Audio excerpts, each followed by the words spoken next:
A woman picks up a hammer and forcefully strikes her own nose. Before this, she had deliberately cut her hair short, carefully placing it in a bag, then took out hair dye to change the color of her hair and eyebrows. Everything she was doing was meant to make herself completely disappear. A few months earlier, Amy had deliberately befriended her pregnant neighbor, telling her that her husband often beat her, creating the illusion of domestic abuse. She then invited the woman to her home and collected her urine after she used the bathroom. With this urine sample, Amy could prove she was pregnant. She also maxed out her husband's credit cards, but all the purchases were items her husband liked. She then hid these items in an abandoned house. To solidify the charge that her husband had murdered her, Amy purchased a high-value life insurance policy with her husband Nick as the beneficiary. But this wasn't enough. She frantically wrote 300 diary entries, fabricating daily interactions with her husband, then placed the diary in a fireplace, burning half of it. This way, the diary appeared fire-damaged while the writing remained legible, because touching stories always make murder more convincing. On their wedding anniversary, after confirming her husband had left, Amy began staging the crime scene. She drew large amounts of her own blood and splattered it throughout the kitchen.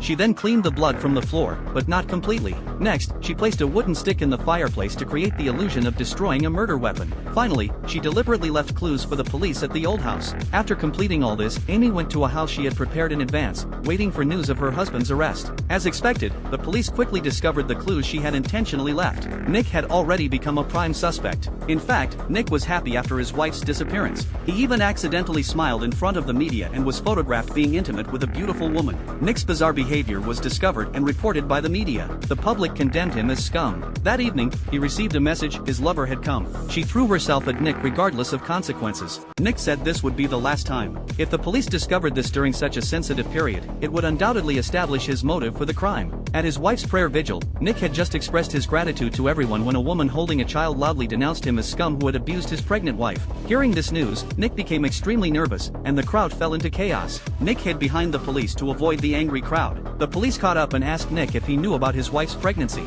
Nick said he was completely unaware and that he hadn't murdered his wife. However, the police's luminol test revealed large amounts of blood in the kitchen. Nick claimed the killer had staged the crime scene, but the police then produced his credit card statements showing numerous high-value purchases. The police also discovered that Nick was the beneficiary of Amy's high-value insurance policy. Nick explained that his wife had tricked him into signing the policy when he wasn't paying attention, but all the evidence pointed to Nick having murdered his pregnant wife. The whole world didn't believe him, leaving Nick feeling extremely frustrated and angry. After the police left, Nick finally remembered the old house. The moment he opened the door, he was stunned by what he saw. All the expensive items Amy had purchased with the credit cards were hidden in this small cabin. If the police discovered this, his murder charge would be completely confirmed.